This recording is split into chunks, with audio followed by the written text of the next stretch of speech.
Hey, the new year is upon us, and as always, we embark with great enthusiasm. And I'm here today with Eileen Crossan, who's the founder of Quantum Potential, to talk about the most important factor in the world of work, and that is our employees.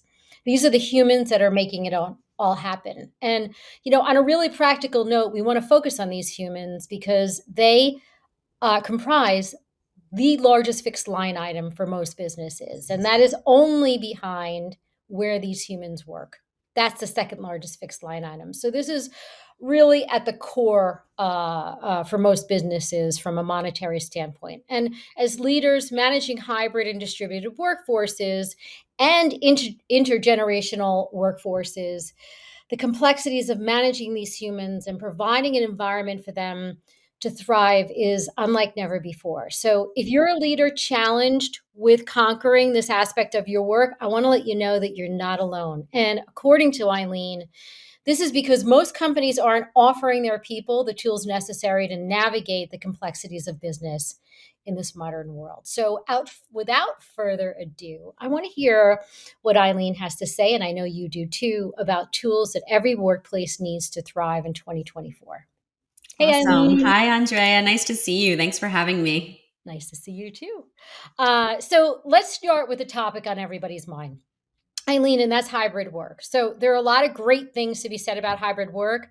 Article after article, studies from Stanford University and Boston Consulting Group reveal that employers end with hybrid work policies win both in terms of productivity and profitability. But these studies often lose sight of the individual. And as we talked about, the human doing the work. And I would really love your insights on that.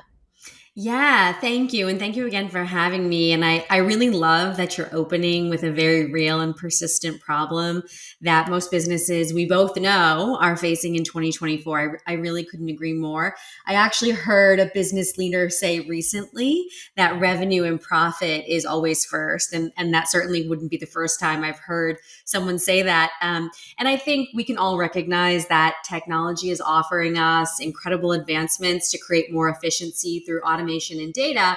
But that value can't be fully leveraged if our people aren't better set up for success. So the toll that the current environment is taking on people, though, really can't be overstated. And based on the trends that we're seeing in stress and burnout, if businesses don't course correct, these trends will have incredible impact on companies' bottom lines. So for me, 2024 is all about how companies might rethink training and development to set their people up for better success.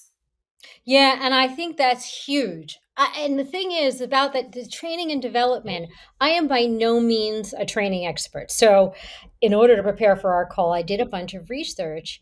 And my takeaway from that research is that all employees value training. Stats Yes. show that training attracts and retains humans. And at the same time, I saw this crazy stat that ineffective training cost companies $13.1 million per 1,000 employees. Yes. So there's a lot of good that can be done with $13,000 per employee. So, what can companies do to invest in individuals while they're not incinerating cash? Yeah. Yeah, absolutely. It's a really great question. And I think to set this stage a bit more, we can zoom out and talk about some of those trends that I referenced when we opened. A lot of the predictions for 2024 are unprecedented stress levels, teams needing to do more with less, and disconnection between generations, leading to lack of engagement and retention issues. So it's a really significant problem. And again, the typical solve that businesses look to when navigating change or complexity is training. But if you think about it, the training programs that exist for the workplaces primarily revolve around improving skills and knowledge, and they don't necessarily contemplate the mental load that people are bringing to work right now. And I think that's why you're seeing this disconnect between more of an investment in training and still these issues with stress. So programs don't necessarily look at limiting beliefs. They don't necessarily look at fixed mindset. They don't necessarily look at stress management. and all of the behavioral science that's required to create meaningful and lasting change for organizations. So there certainly is a lot of data out there to support the call to action for a change in how we think about training and development in the workplace. So according to a Forrester report, about 40% of employees and managers are unsatisfied with on-the-job training. And if you think about that, correlated to the investment that's being made, obviously there's an opportunity. According to McKinsey, only 40% of training is aligned with business goals. Again, that's a reason probably that we're seeing lack of engagement and issues with retention and things like quiet quitting and the great resignation and all of these trends that we faced over the course of COVID in the past couple of years. So 59 hours are spent on training on average, according to Statista, and 16% of budgets, according to the data that I read. So again, I think the point is being reinforced here that the gap is costly, and there's a lot of data to support the disconnection for businesses to course correct. Yeah, it's crazy. It's huge. And it feels like we're ill equipped to manage this. So you've worked with major tech companies and real estate companies. Mhm. So what are the trends that you're noticing that are helping you to guide your clients on creating thriving workplaces in 2024? Yeah, it's a really great question, and I think that the core competency of quantum potential is the answer, and it's really about training the mind for transformation. What I've noticed more than anything over the course of my career is that businesses offer wellness benefits as sort of a box checked and not necessarily a pervasive part of their culture. And again, when you think about stress, when you think about lack of mental resilience, and some of the challenges that we referenced earlier, there really is an opportunity to think more about how we bring work on our mind into the workplace. Because the pursuit of high performance can come at a cost if we don't know how to access the tools that we have to work within. And that really, to me, at Quantum Potential is about our mind. So um, people are stressed about the economy, they're stressed about the climate, they're stressed about geopolitical tensions. We could probably go on and on. And I think really the reality here is that businesses are facing significant threats to their people's ability to succeed if new ways aren't adopted. So we really need to be thoughtful about the root cause of challenges and not necessarily the symptom. And I think that's oftentimes where training and development programs are created. So at Quantum Potential, we think a lot about root causes. And I'll give you an example to help bring it to life. So That if I'm a leader for a company that's experiencing hyper growth and I focus on training people on product to improve sales, that might help the employee in some ways, but you've neglected to help them overcome any blockers related to their ability to perform in an environment that operates at that cadence. And so the work may fall flat. And that's kind of where this mind training comes in, is to really look at different tools to help people see more clearly, to understand where stress is showing up, to understand where their limiting beliefs might show up, so that we have a different level of awareness that can help people perform better and get to a place where they're unlocking a different level of greatness. Yeah, that's so interesting because if you think about it, we've all been in a situation where we've been in training and you're learning in this bubble environment. Yes. And so that totally resonates with me because by the time you take that information and you bring it into the real world, it often loses its relevance. Yes. So now that we have context for the problem and a different perspective to consider regarding whether companies might be missing with the traditional approach to training.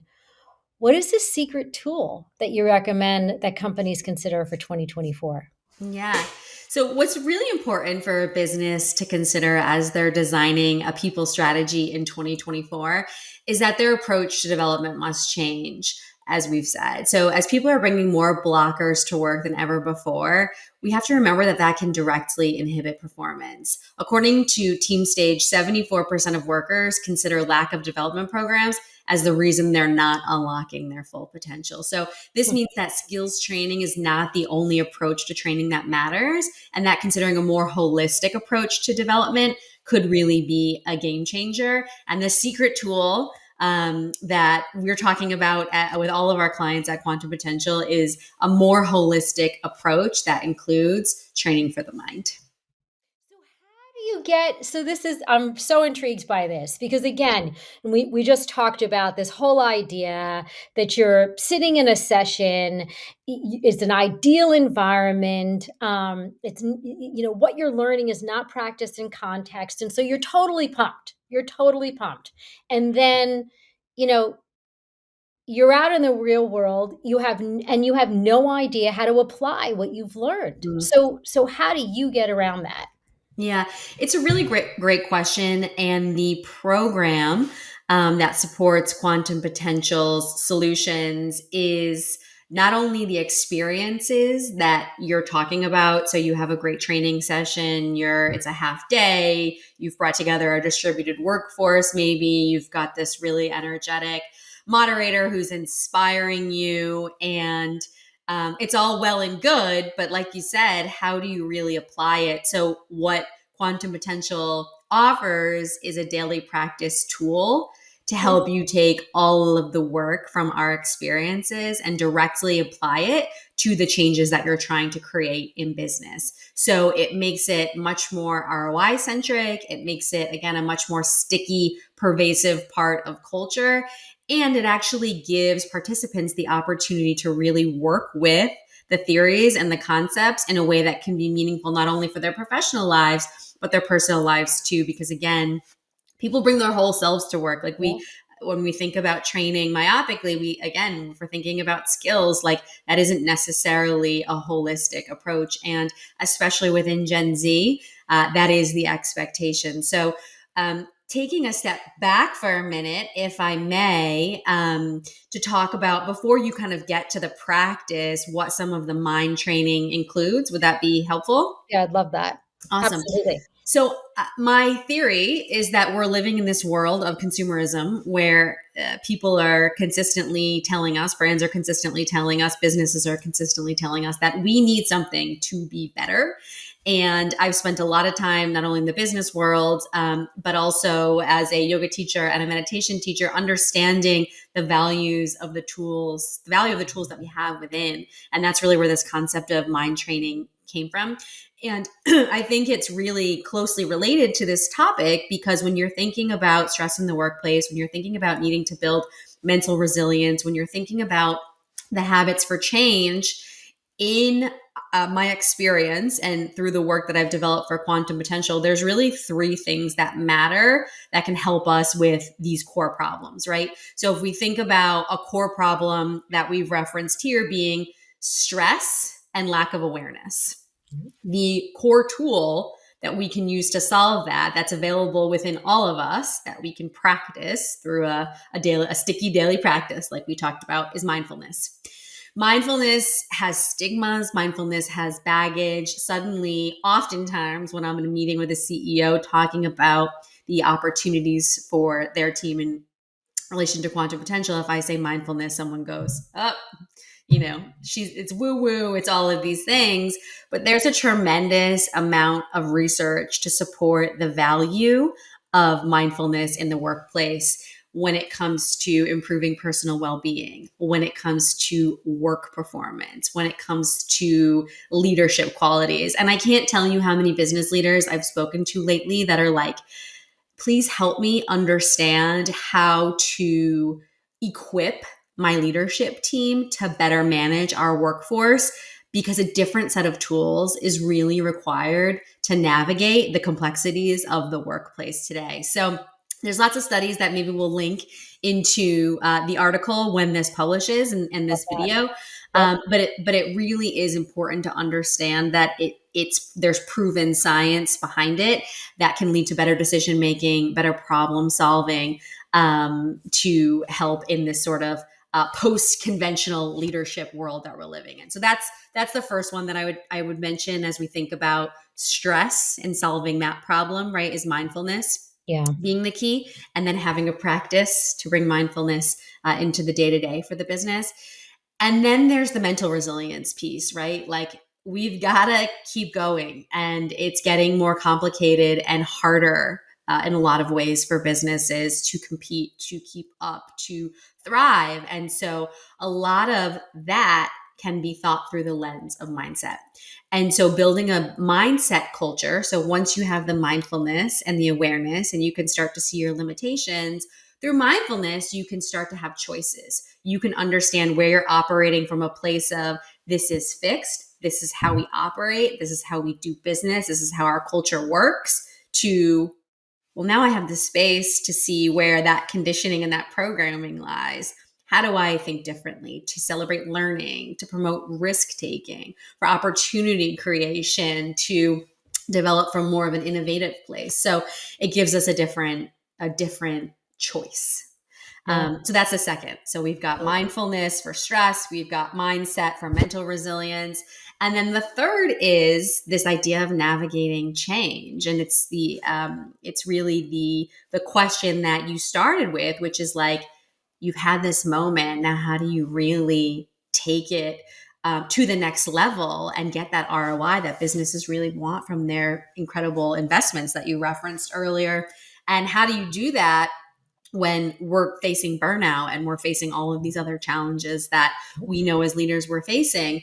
Managers are being asked to do more with less, and so we have to rethink how we approach our day to day. Yeah. And so the third piece of the quantum potential foundation is micro actions. So oftentimes as business leaders, when we're seeking big change, it can really seem daunting to individuals, especially in the face of all these other challenges that they're having. And so what we do is we create programs of change through micro actions. So what are the incremental ways that we can change the business every single day to create that, like, it doesn't happen in a moment, it really happens over the course of time, to make sure we're actually getting the value, and to make sure that we're all moving forward in a way that's aligned with the business's goals. So it's those three things.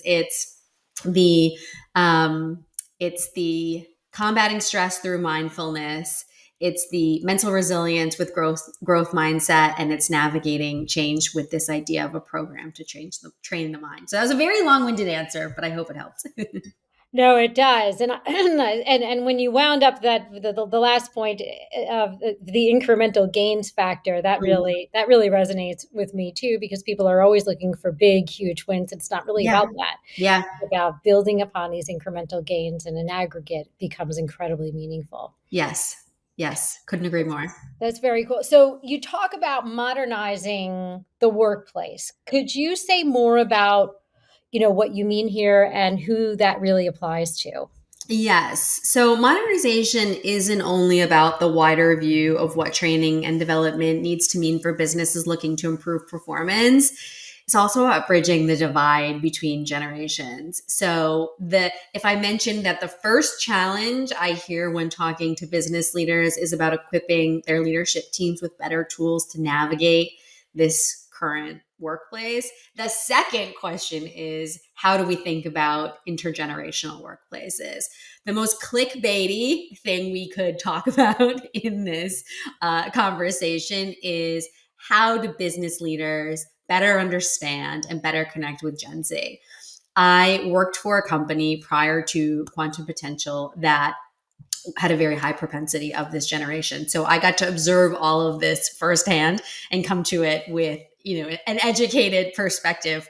Yeah. So what we really thought about in building the tools for quantum potential is how to reduce the gap with younger talent, who really expect to bring their whole selves to work, and who expect that the environments that they choose, the companies they choose to work for, will develop them in holistic ways. So for companies looking for a strategy to manage the Gen Z workforce, and just to give a little bit of clarity for those who may not be familiar with who we're talking about, it's those born loosely. There's a few different eras, but loosely between 1996 and 2012, who will make up 27% of the workplace in 2025. So it's a pretty significant audience that we're talking about. And it's really important to understand their expectations and just a very high level. Maybe we'll do a second conversation about this to dig in further. But a really high level perspective on what this generation expects is the more holistic experience where they believe their employers have a responsibility to invest in their development in ways that help them achieve their highest potential. So this generation really cares about innovation. They're 49% more likely to work for a company that fosters innovation and really highly values growth mindset. So going back to some of the core pillars we talked about earlier, another sort of reason that it's so important to think about mindset because it really matters to this ever growing and incredibly critical population in our workplace. I mean, how cool is that, right? So in any event, I think that's very cool. I mean, how incredible is that generation is coming into and engaging in that way? I think it's very reasonable to want to be stimulated, to want to be invested in as a human, right? Yes. Yes, absolutely. So we have a and there's a lot of change. There's a lot of change within the world of work.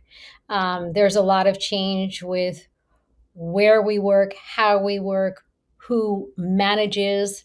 But I hate the word manages. Who Mm. is Yes. able to harm? What's a better word than that, Eileen? Lead, Lead, lead, guide, guide, inspire. inspire, right? Yeah. Provide the tools Empower. inspire and empower this Mhm. workforce. I Yes. love that. Management should go by the wayside, quite frankly. So, Mm. I would love for you just to recap. Just give me those, just those bullets that we want everybody to walk away with in terms of, from quantum potential standpoint, from your standpoint, the secret for tools to thrive in 2024. Yes, I would love to. It's mindfulness to create awareness of the limiting beliefs blocking our potential and to support stress tolerance. It's mindset for mental resilience, and it's micro actions to navigate creating change with the extra emphasis on the critical nature of this work for intergenerational workplaces. So you can also get in touch. I'm at getquantumpotential.com or email me at Eileen, Eileen, at getquantumpotential.com. I love it. My brain is on fire with all sorts of ways to use this in my day to day. I can't I wait to love talk it. to you about it more. Yes, amazing. Thank you so much for having me, Andre. I appreciate it. Thank you.